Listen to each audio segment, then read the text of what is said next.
Hello everyone, welcome to chapter 4. So in today's chapter, we are going to focus on humaneness and reciprocity. Of course, we will tell a little bit about the loyalty and trustworthiness. So the major objective for this chapter is to understand humaneness as most important, the core value of Confucian philosophy. And the second is to understand reciprocity as a part of the humaneness, which is also of great significance in Confucius teaching. So humaneness, in Chinese pronunciation, 人, the rising tone. So the Confucian, the golden rule. There are a variety of translations for this word. The benevolence, altruism, kindness, perfect virtue, compassion, humanity, and humaneness.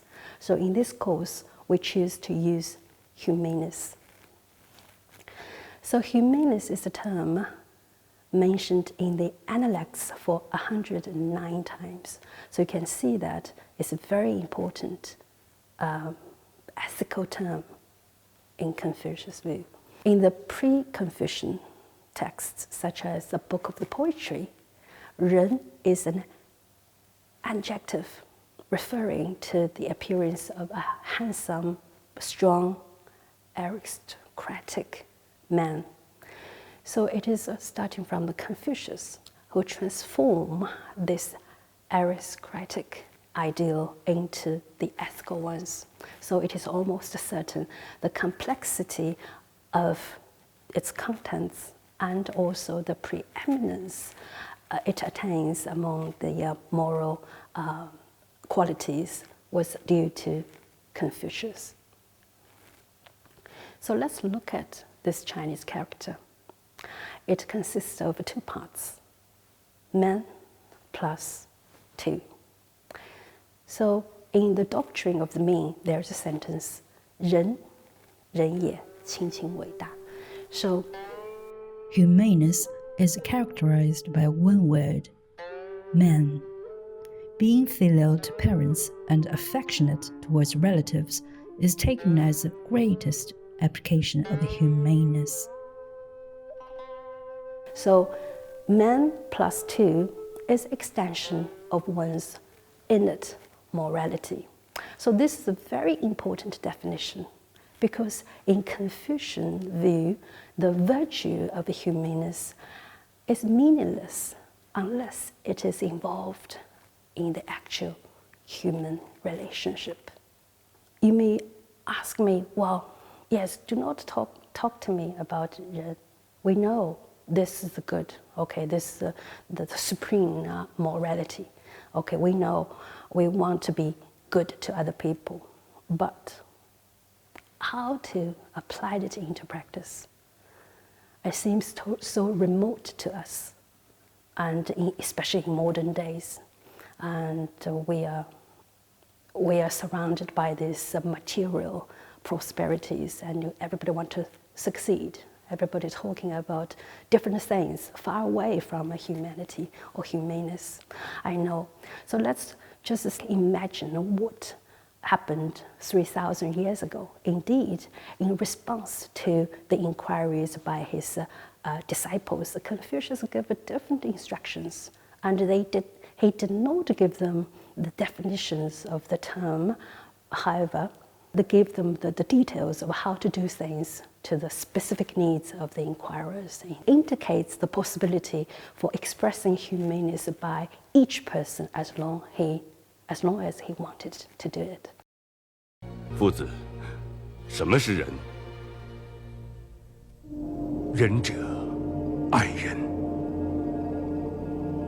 爱君上，是忠；爱父母是孝；爱兄弟是悌；爱朋友是信。总之，由衷真挚的去爱天下你认为值得你爱的人，这就是仁。这是一种非常难以达到的境界，但是我们必须努力地追求，并达到这种境界，因为一个不仁之人绝对不会真正尊重并推行周礼的。天下无道，礼崩乐坏，违礼之事不断发生，屡禁不止，正是由于执政者心中无人，无人必然无礼。So such behavior is more like the moral act in our daily life. So again, in today, we still can see, well, humaneness itself doesn't change. And it is we changed. It seems like that we lost our original heart, awareness of our heart. So, of course, you may argue that the humaneness is so difficult. It is true. Confucius also said, "How dare I claim to be a sage or a human man? Perhaps it might be said of me that I learn without flagging and teach without growing weary." So you see that you are right, it is true. The difficulties between the ideal humaneness and real is obvious. And then what we should do. So still, according to Du Weiming, he was saying that it is right. It sounds a little bit conflicting. On the one hand, humaneness seems to be available to all of us who ask for it. But however, on the other hand, no matter how hard you strive for, you will never get it. It is conflicting. But one concept is clear, that everyone have this fountain of internal resources. If we wish to fully express this expressions is a type of humaneness. So this expressions is very difficult between the ideal and the real. So that's why the Confucius, when he was talking about his favorite disciple Yan Hui, he himself even admired him. The master said, in his heart for 3 months, Hui could live without deviating from humaneness. The others attained humaneness merely by a day or a month. So you see, it is true. 夫子，我还不十分明白，什么是仁？克己复礼为仁。那如何去做呢？非礼勿视，非礼勿听，非礼勿言，非礼勿动。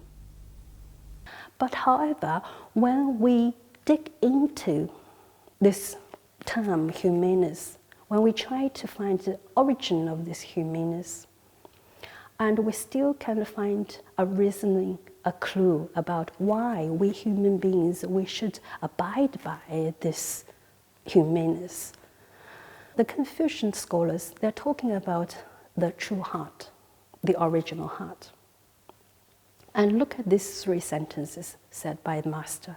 He was saying that one who gives clever talks and wears an ingratiating smile is seldom found humane.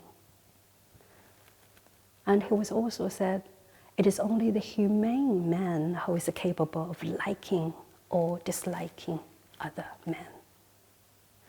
And is humaneness far away, something remote? If I desire it, humaneness will come forth. So you see that it seems like that the humaneness is something that we can touch. We can take our initiative to be actively to generate such concept. Well, here, the important term is the true heart, the original heart. We need to go back to the mentions, the 4 roots of heart. The first, he was saying that the feeling of a commiseration or the pity and compassion is a root of humanness. And he emphasized that everyone has a tendency for the goodness. So this tendency for the goodness in some way is the original heart. And Of course, in another sentence, he mentioned that. Mencius said, the ability possessed without learning is original and good ability, and the intelligence possessed without thinking is original and good intelligence. There are no young children who do not know loving their parents. When they grow up, none of them will not know respecting their elder brothers. In this case, humaneness simply means to love parents, and righteousness simply means to respect elders. Nothing other than these feelings will be extended to the entire land.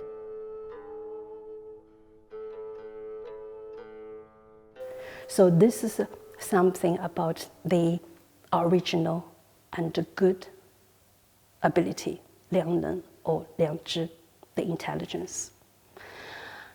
And so when the famous story about the analogy made by the Mencius is about a baby who is about to fall into the well. So everyone has these instinctive actions to save the baby. Now, if anyone was suddenly to see a child about to fall into a well, his mind would be filled with alarm, distress, pity, and compassion. That they would react accordingly is not because he would hope to use this opportunity to ingratiate himself with the child's parents, nor because he would seek commendation from neighbors and friends, nor because he would hate the adverse reputation that could come from not reacting accordingly. So you see that this is instinctive actions that everybody will react accordingly.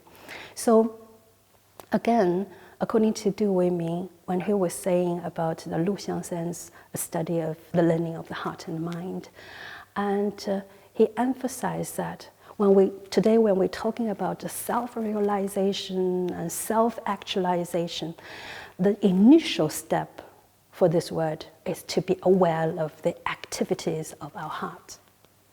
So in order to be aware there is a great body in our body, to underscore the uniqueness of being human. So he emphasized that initial step is to awakening the heart to make it sensitive to the world around us. So Xiangsan's learning of this heart is to have access to the original heart underlying the great body. So you see that in the previous chapters, we're talking about the great body, the great man, and the great will, that means the big mind, the big will. Again, so now in this chapter, when we try to understand deeply about the humaneness, we still need to find, we need to find our lost heart. So as Mencius was saying that, well, if one loses his chicken, he will find, by all means, to find their chicken. But what if they lost their heart? Of course, we need to find it.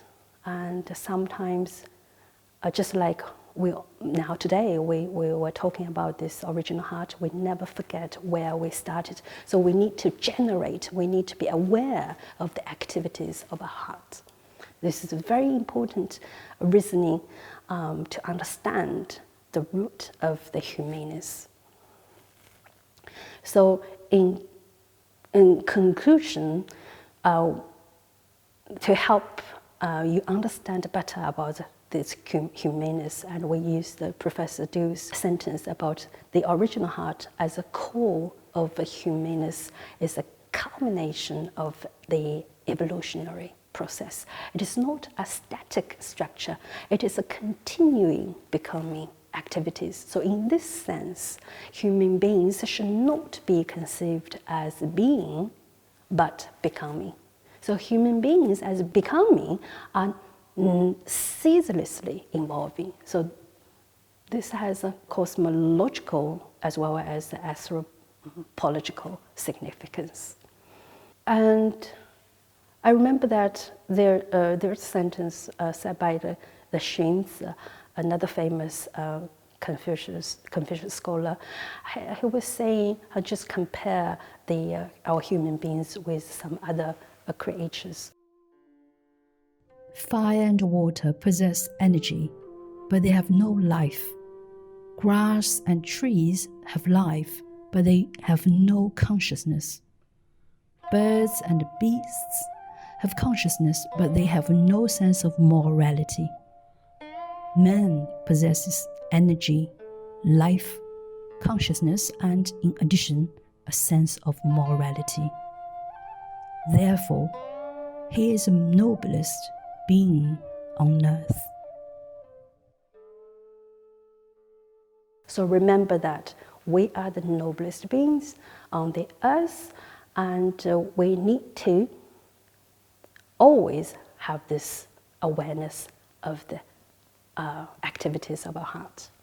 So this is the first episode. We're going to continue talking about 人 and 树, reciprocity.